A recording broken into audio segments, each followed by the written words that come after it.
Meeting is being recorded.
Can you hear me now?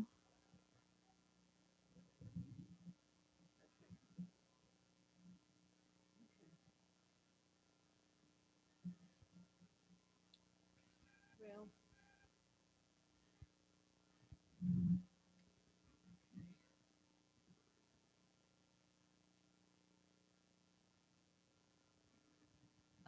I want to get us all organized here together. We're waiting for Brad, but we'll get caught up.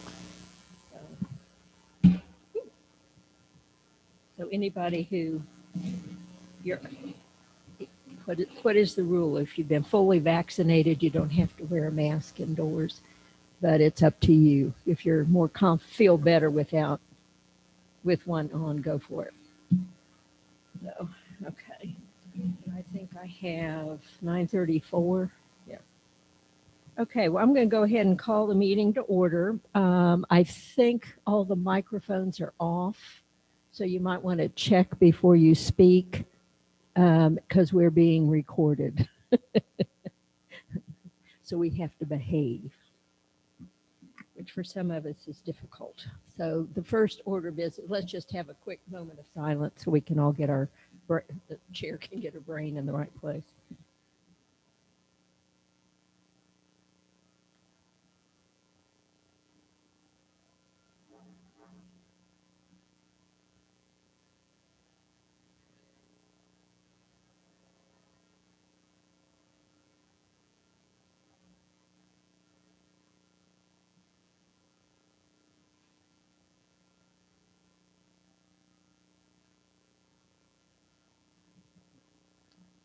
Okie doke.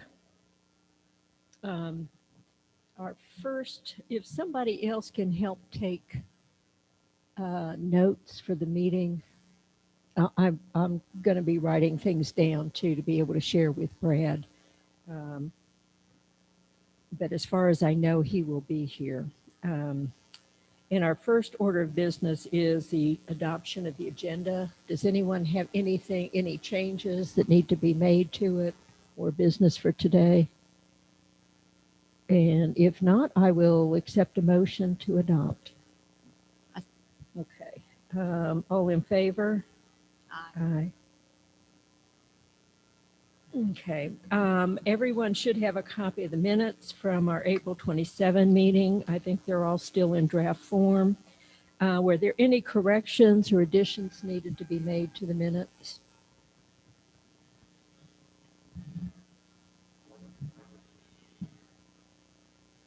Okay. Hearing none, I'll entertain a motion to adopt the minutes as read. Okay. All in favor? Aye. Okay. And we have no members of the public here. Okay. So let's move on to reports. And I talked to Barry earlier, and he said that Daniel's going to be making the report for the Public Works Department. So you're on.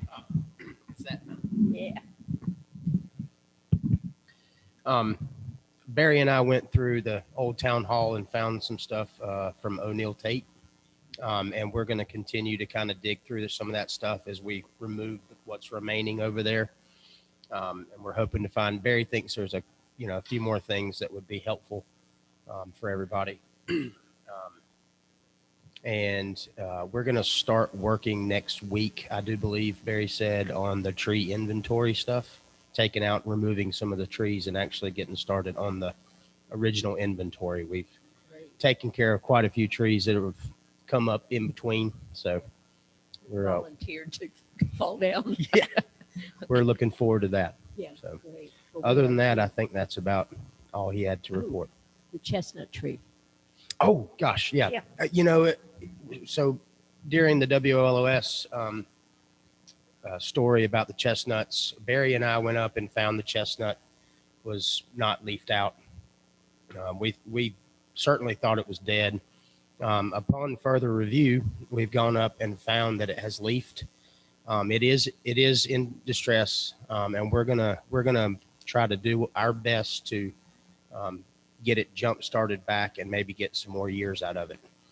Barry picked up some fertilizers and stuff to really lay it to it to see if we can get that tree back in better shape, which is, for me, it was really cool to pull up and see some leaves coming out on that thing. Oh, yeah. It doesn't look the greatest, but, there's a little hope for us there, I think. So we're going to do our best to try to treat it. Yes, ma'am. Eastminster. Yep. We don't know. It's got to be, at least 20 or 30 years old, I would think. Barry, has been here 20 some odd years, and it's been here as long as he has. So, unfortunately, again, it is in distress, and we're hoping we can do a little bit of pruning to it possibly, and really boost it with some fertilizers. Did we figure it out? We haven't quite figured it out. Barry's got to pull up his maps to see where that, because it would be pretty darn close to the right of way, I think. But it looks like it's going to fall on private property, possibly. Well, I Well, mean, it could possibly, hopefully not possibly literally. be on private property, Yeah. not fall, but be Yeah. on. But it's pretty close to the line. So we're gonna look into really trying to help that thing along because it is the only one that he knows of in town. Last year, um, yeah, last year we were doing some cleanup up that way, and there was a bunch of nuts that fell, Yeah. and that's why it was such a shock to us when we pulled up on it this spring and had no leaves. I mean, it fruited tremendously last year, and we were sad to see the leaves not coming out. But I think we checked on it a week and a half ago, and the top of it, um, the upper 20 feet or so, has leafed out. There's a few lower branches that aren't going to make it, but we're going to do our best. Yeah. Ingersoll's. Yeah. I'm sure they are. Yeah, Yeah. if you would like to let them know, that would be great. And again, I think Barry is going to try to pull up the map and pin down exactly where that falls.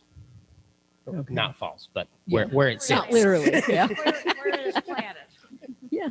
So yeah, we're just glad. It was good to hear that there was leaves on it because we were all kind of surprised that it had died. Very Yeah. surprised. As many seeds or as many nuts as we found on the ground last year, we thought we would have a thriving tree, Yeah. and Yeah. it was kind of a shock to the system. And I mean, for me personally, especially, um, it was just this sadness knowing that was the last tree in Yeah. Montreat like that, Yeah. and to only one. Yep. That's I've heard that there's some maybe up on is it where is it? Some of our hikers know where there are other ones, but I don't. I would assume there's probably a couple up high, but for us who are, you know, just around town, that's the only one you're going to find. Yeah. So we'll see if the traffic increases on Eastminster as people go look. It's a spectacle. Yay! So cool. Well, great. Well, thank you, Daniel. Do you have anything, Alex? Okay.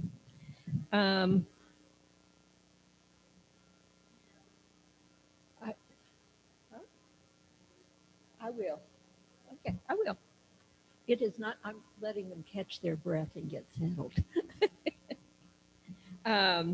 Because I'm going to move public comment to after our report. So you have not been unnoticed. But I do, and welcome to you all. But we did get memorial trees planted. Daniel and Barry and I were out there digging in the dirt and got the Japanese maple planted. Drove by it today. It's still standing, looks good. And also I'm guessing the redbud tree is still doing well. And I'm going to try and fire off a long range picture to the family who donated the tree so they can get that. And I don't think there's anything else I had to report, but I do want to welcome our public. I'm afraid I don't know you. Oh, okay, great. Yeah. Yay. Yay.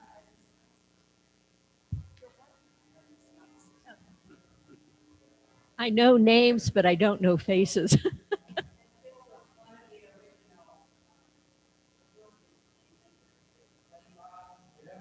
Oh my gosh. Yeah.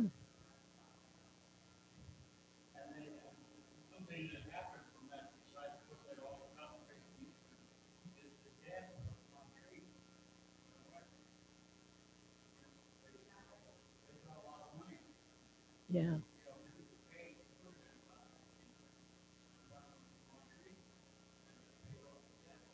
Yay. That's right.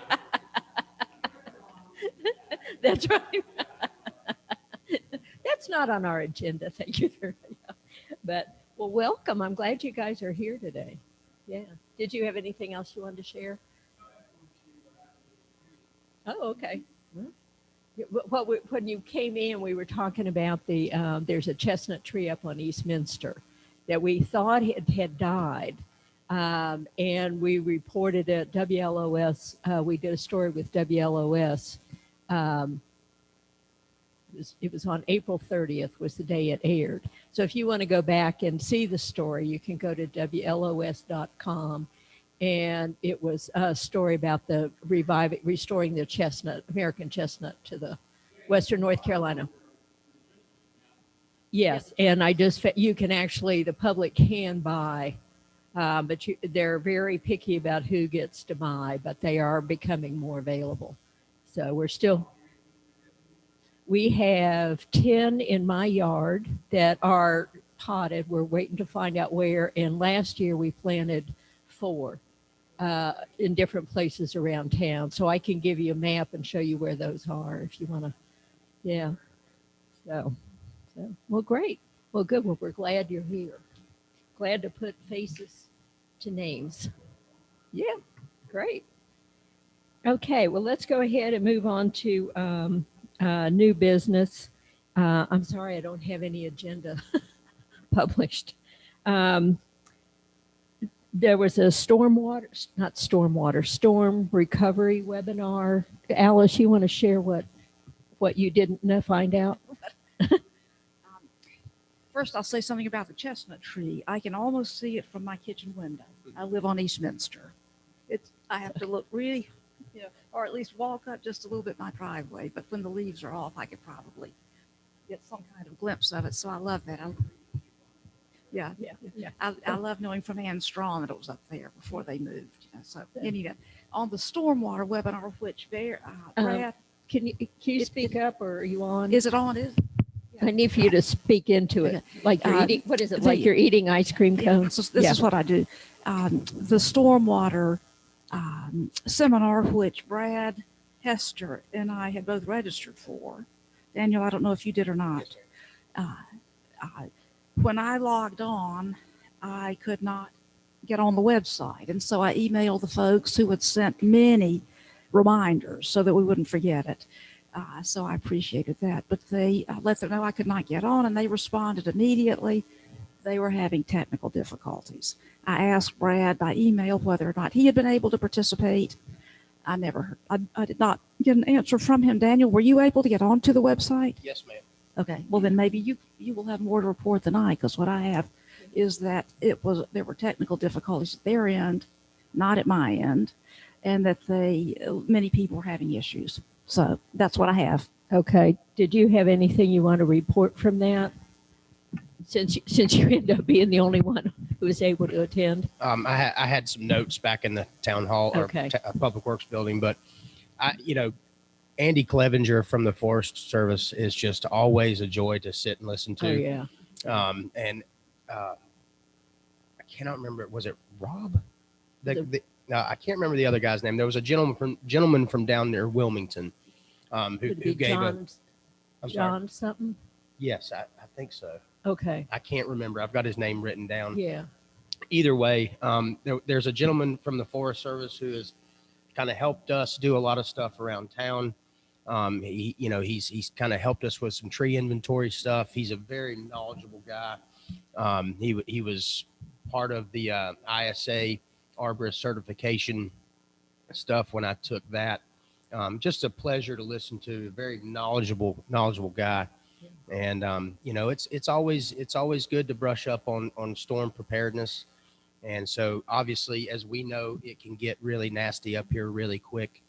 And a lot of the stuff that was talked about was down east near Wilmington, and just the flooding issues they have and the low-lying areas that they have down there, and how they kind of plant and prepare and just take care of the areas around that Wilmington, coastal plains area. But always a pleasure to listen to those folks. They really have a higher knowledge. So thank you for getting us in touch with that. And I'm always looking for neat stuff, and it gives me credits for my arborist certification. So that's always good too.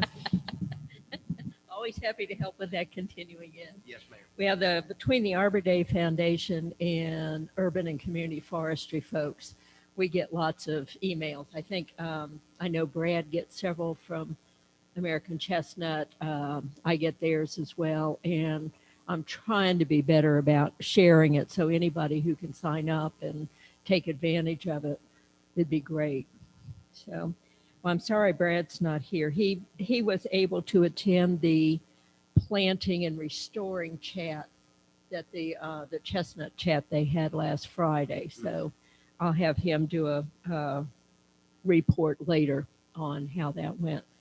I wasn't able to do it, but with our 10 trees, the seedlings are getting ready. They're getting ready to bud out. And they're budded, but they're not leafed out. Excuse me. There's one little puny guy, little runt of the litter is. I'm not sure if it's going to make it or not, but we'll find out. Time will tell. I'm not giving up yet. We don't know yet. Yeah, don't know yet. We're going to be working on that. Okay. Anything else under new business? Anybody have anything maybe I missed? Okay. Under our old business, Maggie, were you able to find out anything about memorial tree policy? I can't hear you. Many places have lots of policies. None of them are very clear for us, but we need to probably further work on that. Okay. Why don't we, I'll put that on an agenda for later, either this summer or fall. It's not a major issue, but it's something obviously that comes up periodically. So we need to really kind of look at it, see what the history of it is here in Montreat, because I know there are memorial trees around. Pratt Park has 2 or 3 of them. I know 2 with the one we just put in, but there are plaques over in that park, and so we'll get that figured out. Could I ask? I'll be happy to continue to research. Pardon me? that. I'll be happy to continue to research that That'd be for great. the next time. Okay, thanks, Maggie. Could I just ask a clarification of what a memorial policy would entail? Is it the practicality of having the town take care of it or be observing that, or is it the tree giver? And Part of it is the care and maintenance of it. And we can check also with the conference center. They basically discourage memorial trees donations. They've had several in the past. But Maggie, between the 2 of us, maybe we can get their policy squared away. And have a better understanding. Part of it is just is maintenance. And to be honest, people are funny about if you put a plaque in front of a place, whether it's inside a building or in front of a tree or whatever, people are a little more possessive about that if something happens. And we found that out on one inside of a building. It's like for one night. so is there an issue about signage or where you can put signs, or is it? The signage Because will in be public part of it, places, yeah. And that's what I need to get up with this couple on the Bannerman tree. If I sound like I'm not quite sure what I'm talking about, I'm really not, but I'm trying to sound it. Well, I've observed in many of my, I'm in a private school in Charlotte, in Asheville and in Charlotte, and that tended to be something that families wanted to give to a teacher and have it dedicated. And it's nice, but you have to decide how many trees how many teachers you, Exactly. where are you going to put them? Yeah, and I think the other part of it is we are not rapidly attaining any open ground in Montreat. In fact, it's just the opposite.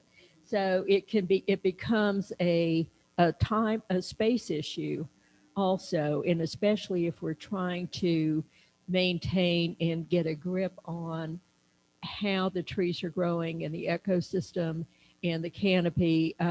We just can't be putting trees in willy-nilly. Yeah. So I think what the conference center basically encourages people to do is to make donations, and we'll find out. Um, Fortunately, it hadn't been a big issue yet. I just want to nip it in the bud, as Barney used to say. Yeah.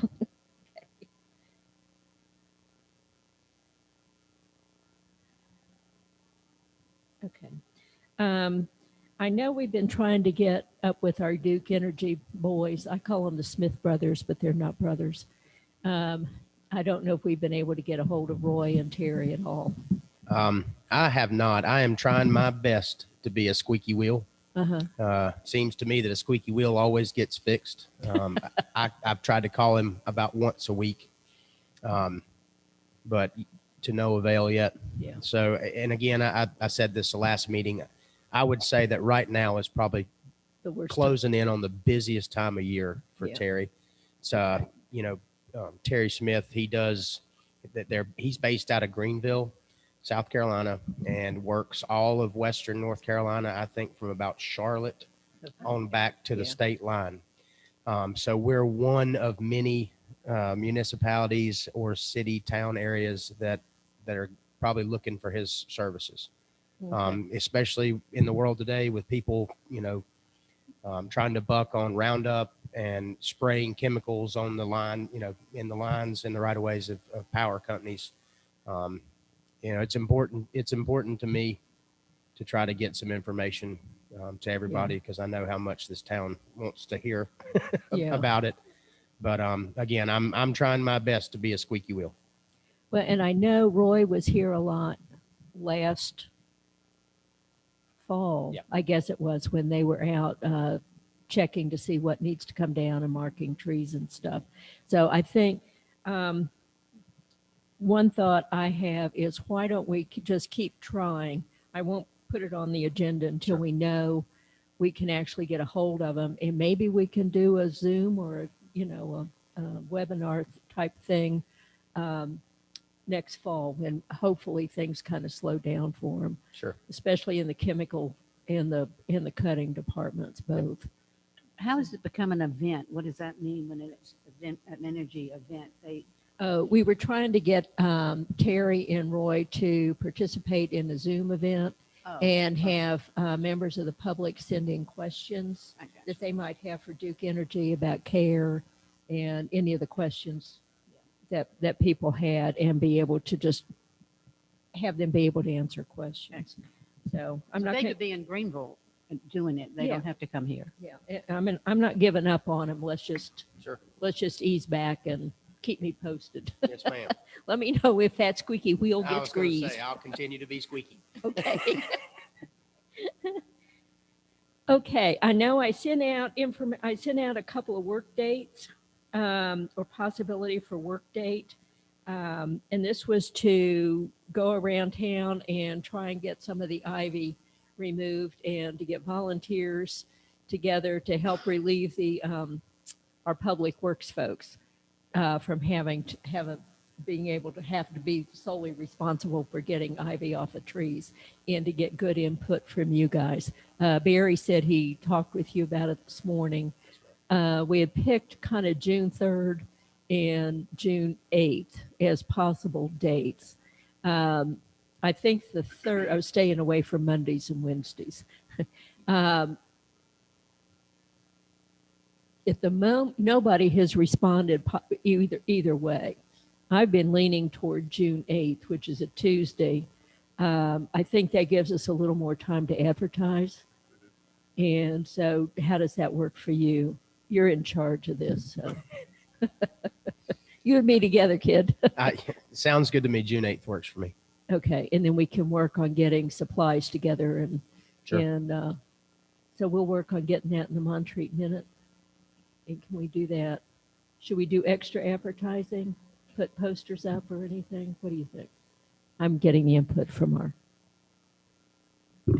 town administrator. You could put up signage at the post office. That would be helpful. Okay. And why don't you let us know what we will need besides gloves and grubby clothes made for public viewing. Okay. Um, If anybody has shears, hand pruners, okay. loppers, Okay. hand saws, that kind of thing. Okay. And some prying tools because Yeah. we're going to have to pry that stuff off of some of these trees. Yeah, we'll have to be careful about doing that. So maybe if you have a minute, we could chat. Okay. And try to Come up get with that, a list of things we need. Get that Okay. set up. We could come up with a list and then post something at the post office, about knocking out the ivy and Yeah. trying to get, see if anybody has tools they could donate for the day or Okay. anything like that. Yeah. And we'll figure out what time you think would be good. When is usually a good time for you guys?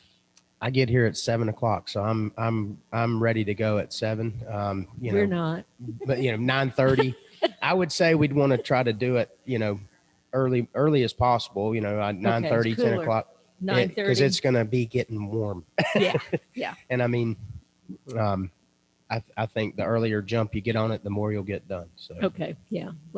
That gives time for everybody to have a second cup of coffee or third or fourth or fifth. yeah, Yeah. I was going to say a whole pot probably for myself. But do we have an area that we're looking at trying to knock out? I'm going to see if I can contact, I think it was Julie Roberts is the Okay. one who was concerned, especially about down here at Virginia. Okay. It was one of the areas she noticed.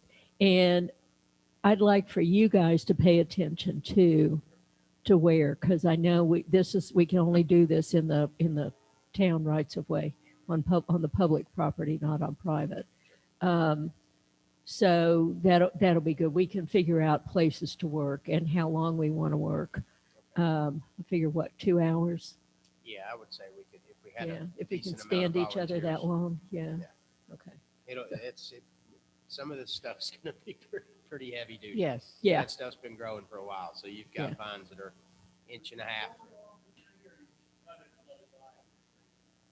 Probably- Yes, sir. We'll cut, around the tree, and take out a section that's about 16 inches in height, and then let it die back and pull, try to pull back down toward the ground as much as we can and create a space, or at least when I've done ivy projects in like Biltmore Forest where it's terrible. Yeah. That's what we would do is we would create a well around the tree. And then, maintenance is a lot less. That's what I usually try and do on mine. So, And, Has some tough anybody thought about using goats? I went to NC State when they had a goats eating kudzu project, and Yeah. goats like ivy. I don't know Do if they? there are any goats around to rent, but I think, there's some in Asheville because they appear on the news periodically. I think I'll look into that and bring back. I know they do kudzu. It would be neat to at least give the private homeowner some information on that. So if they Yes. wanted to Yes, rent some yes, goats for their property, Yeah. I don't know how the town would work with that, but I also met Well, I saw that eye roll. I met a woman who couldn't move into her house as soon as she thought. So they were hanging out in Montreat, and they spent 40 days pulling ivy from the property where they were remodeling. So 40 days and 40 nights sounds like a lot. I think a goat would be better. Anyway. I know the Asheville Parks and Recreation Department for the city of Asheville has used goats for some of their land clearing projects. So that might be a good place to start. That'd be great to find out. Yeah. Cool. Is this on? Is that on? Oh, I can hear on you. the land, thank you. There have been environmental concerns in the public at our land care meetings. And we have one particular area of North Carolina Terrace. It's not only the trees, but you have private ground, private people, loving the ivy, and we hate to. And there's probably a house named, they named it Ivy House, but it's crawling back down into the beautiful stone walls, and they're going to be crumbling. And I noticed also up on Assembly. And if you have private property with growing ivy, they're going to find a tree to climb to. I think I think a leaflet or an information and educational how to prune. I'd be happy to go back to land care. We tell people how to prune rhododendron, how to do others, but we still have hemlocks in our area, and you still have chestnut. But anytime this tree board would like to have my hemlock project, Yeah. yeah, that's the only tree we take care of. But we're concerned about the ivy. What I think what we'll do is maybe while we're doing this, I'm not sure how many people on the board are going to be able to help out with this besides me. Okay. I think recruiting others to get. Yeah. And we'll try and get members of the public involved too. And it may be all we need, the only place where we can get anything done is around Virginia and maybe even into Pratt Park, because I know there's some trees in Pratt Park that are like, yeah. And we'll see what we'll get started. And maybe what we can do afterwards is have a chance to sit down and talk about the process and how we can put it into writing and make a handout or some information available to members of the town, of the community, that then they can take it home and work on their property. So we'll have a dual purpose. So cool.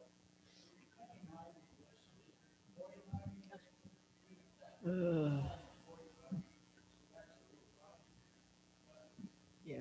Yeah, there's always the chance you're going to run into some poison around here. That's for sure. And unfortunately, for a lot of folks, they're highly allergic. But you just have to kind of work your way around it and do the best you can. Maybe wear some big long rubber gloves or something like that.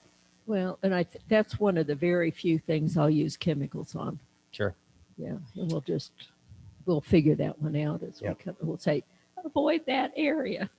We'll have an poison ivy lookout. Okay. Well, once again, I'm sorry Brad's not here because he's heading up the chestnut event. I think one of the things he told me, we've just had brief conversations about it, is Samantha Bowers with Chestnut Foundation, who was here last fall, who helped us put in the plant up at Moorfield, apparently has done a talk and can do something. He's working with her. I'm kind of looking toward that first weekend in August, where it looks like we might actually have a cottagers business meeting. Whether they're going to roll everything into one, I don't know. There's still a lot of question marks with the MRA as to what's open and stuff. So I would say either August, the first weekend in August, or even Labor Day as a plan B, and work on getting that settled. And he and I will get together and see how much we want to do. Where do we want to have it? I'd love to be able to have it here if that's at all possible. I'm torn on this, because I know we have a seedling out here in the rain garden, and that's where we've put the signage that we were able to get from the Chestnut Foundation. And I'd love to do kind of a raffle type thing if we are legally allowed to do a raffle and sell tickets, possibly donate one of the seedlings that I've got for that. I think somebody, I'm looking at you. Yeah, I'm looking at you. I'm going to say somebody with land care, was it National Wildlife folks, said they had all sorts of stuff they could use for giveaways. I need, Yes. I can check with Jim Williamson. Jim Williamson, that's whose name it was. Okay. And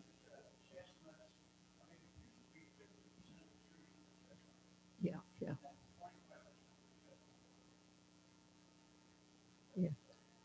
That was about 100 years ago. Yeah.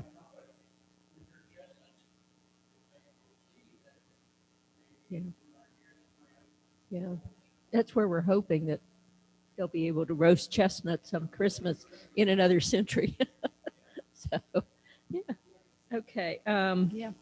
But I'm thinking, because I've got a little bunch of little weird stuff too. I get from the Arbor Day Foundation. We get stickers and all sorts of stuff, and see what we can do to have something for kids, for children. I hate the term kids, for children to come and learn and get little, have a grab bag type of thing with activity books and stickers. And I know somebody who might be here. So, and he was our first test with the learning boxes. Those learning boxes that the Chestnut Foundation has are really cool. So anyway, so Brad and I'll get together and we'll talk a little more about that. And I think he was going to get up with Dan Franks, who the gentleman from Florida. He and his daughters bought the house up on West Virginia that the Herrings had, and he was very interested in helping with the chestnut restoration. Okay, planting plan update. How's everybody doing on their part of the plan? I've done a little research on invasive insects, and I am becoming familiar with the ash burrow, and there's another one coming in. And while I'm looking for that, I'll tell you, we missed our chance to have a National Invasive Insects Week. It was back in February. So I'm on it, and I'm happy to say that we don't have some of the things that are coming Good. into the eastern part of the state. There's lots of good stuff on the internet, and I'll try to combine that and put it in this planting plan. Great. And one of the things too is keep track of resources, because I'm going to start a list for the planning section of resources, whether it's the Arboretum or Forest Service or any kind of publication, all that kind of good stuff. Yeah. And lots of links. Yeah. Lots of wonderful Yeah. links. Also, I'm very grateful that we don't have feral hogs. This is another issue. The what? Feral hogs in Oh. Montreat. So that's what we don't have to worry about.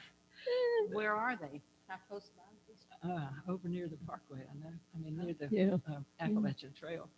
Yeah. And people go out with rifles and big spotlights. Yeah. Yeah. to keep them under control. Yeah. Anyway, Oh my. and so this is, we can always be grateful for things we don't have. Are you having any success, Alice, with getting together the ordinances and Working on it. good. Yeah. That's about all all of us are doing right now. And I know I met with Daniel and Barry and we went over some basics for what to look for in soil samples and all that kind of stuff. And we're going to put together and have available at the town, here at the town hall, soil sample kits that you can pick up and send in and get information. We're going to put together a little packet for pickup. So, okay. So yeah, and like I said, anybody who has any resources that you've discovered along the way, I know there's a lot of them on invasive species and stuff. We'll work on getting that and just get a resource listing. Okay, does anybody have anything else they want to bring up to the meeting? Alice? Only thing I would like to say is what absolute joy it is to be in this glorious building. Now that it opened yesterday to the public for the first time, unmasked. So thank you, Alex, all the staff, Daniel, all of you for Angie for keeping it moving for all these months. It's wonderful just to be able to walk in. Yeah, it is. Not have to knock on the door and hope somebody hears you. But it's real scary when they greet you at the door. It's like, oops. So when you hear that bell, that means someone's coming in? Or do you push the bell? What was when I heard the ding dong? That alerts you to knowing that someone's here? That is for certain doors. It's not for the exterior door. Okay.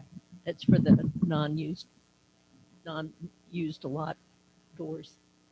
What I have found in my experience over these months is that the windows work pretty well. Several times when I've been here, someone has seen me drive around and has come to the door when I was scheduled to be here, which was lovely. So, but We're just thrilled to be able to be in here. So, and it is good. to be able to come in without a mask and be able to sit close together. So, but as in, my rule of thumb is if you're uncomfortable with it, let me know. We'll figure it out. We can always socially distance. So that's not a problem.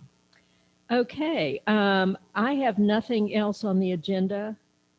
Our next regular meeting will be on Tuesday, June 22nd at 9:30 here in the town hall. Same place, same time, just different date of the month. And if there's nothing else, I will entertain a motion to adjourn. Alrighty. All in favor? Aye. Great. Okay. Well, thank you all. And thank you, Reinhardt, for being here. Cool. So 10:15. Another